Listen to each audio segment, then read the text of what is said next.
Alright folks, how you doing? RussellTrueResults303.com. Check out the website, link in the description box, Mind, Body, Spirit, Fitness.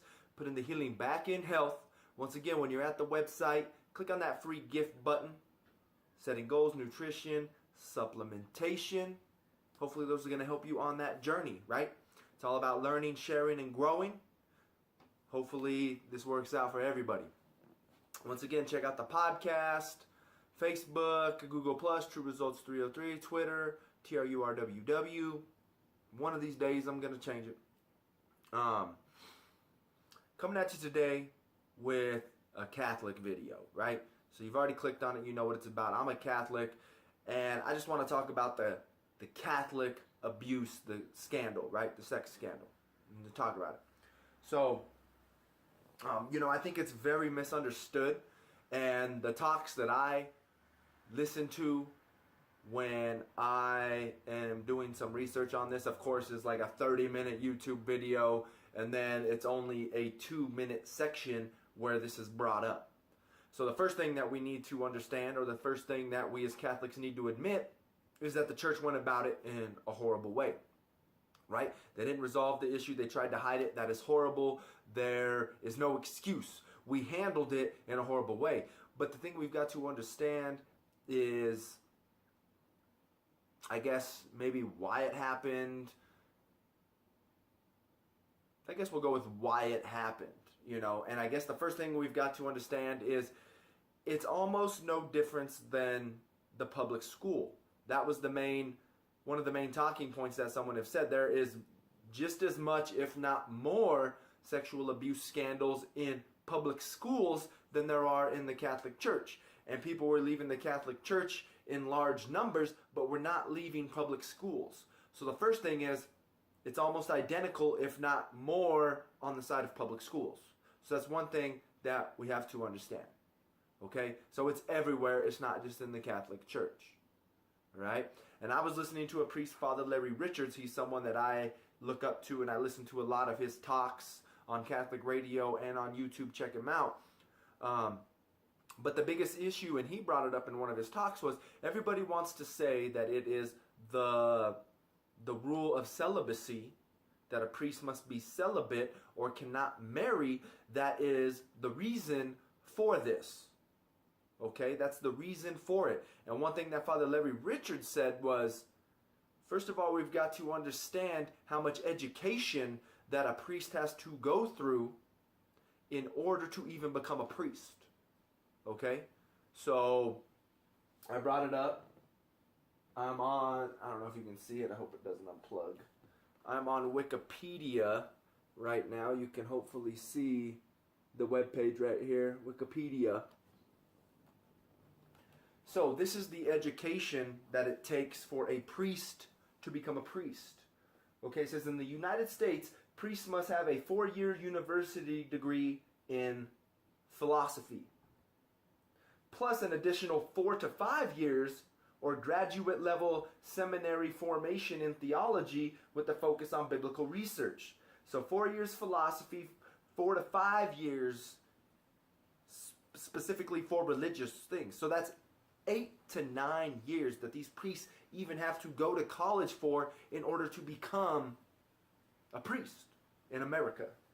In Scotland, let's see, there is a mandatory year of preparation before entering seminary for a year dedication to spiritual formation, followed by several years of study, is all it says. In Europe, Australia, North America, Masters in Divinity, Masters in Theology, which is a 4-year profession degree, as opposed to a Masters of Art, at least 4 years to be theological studies in Germany. So yeah, an average of 8 years even to become a priest that you have to study. Okay, so I think it has nothing to do with the celibacy rule, because they have 8 years to really understand if this is their calling. And there are plenty of priests who will do 1, 2, 3, 4 years, and then they just drop out. Right? So I think we've got to understand it has nothing to do with this celibacy thing, in my opinion. You should know and understand, if you have to sit there for 8 years and study, I'm sure you understand the rule. So what I'm thinking, and that's what Father Larry Richards said. He said, if I was given the choice, as of right now, he said, if they changed the rule today that I could marry, I would still be a celibate because I had no problem with it in the first place. So just because the rule is changed, why would I have a problem with it now? Why would I go back on my vow? And I don't think I've made the video, but do your research on why, the Catholic Church teaches that you should not be, a priest should not marry. There's valid explanations for it. But I think we've got to understand that in 8 years, they should be able to either say yes or no. So why did this happen? And this is my opinion. Why did it happen? Now, in my opinion, when I was struggling, trying to be a personal trainer at the beginning with 24-Hour Fitness, Bally Total Fitness, I got to the point to where I was just really upset and down and depressed that I wasn't making enough money. And I even thought about the priesthood at one point. But I was only thinking about priesthood because I wasn't making any money. You know what I mean? So it wasn't my call. It wasn't my vocation. God wasn't calling me to be a priest. It was just something that I thought, hey, it's job security. I'm going to have a job. I got to go to school and be a priest. But it wasn't my vocation. And I think this is unfortunately what has happened. We're imperfect creatures. We're just men. We sin. Priests sin as well. Nobody's perfect. But I think the reason why it happened is because people are going into the priesthood for reasons that they shouldn't be. Maybe this is, a pedophile man that thinks it's an easy way to manipulate kids. And if that's the case, then he's not going into the priesthood for the correct reason. Right? Maybe it is a gay man with blah, blah, blah, whatever. Once again, going into it for the wrong reason. That's why. They are not following the plan that God has for them. And that's the real reason why it happened. Like I said, there's no excuse on the church mishandled it horribly. We all know this. They didn't take the proper steps and precautions to ensure the safety of these children. And it's unfortunate. But I think we've got to understand that there's more to it than just this. And I hope this video opens, at least gives you a better understanding of the situation. But like I said, it's totally uncalled for, and there's no reason that it should have ever happened in the first place. So, I hope that helps. Once again, check out the Facebook page, podcast, everything, True Results 303.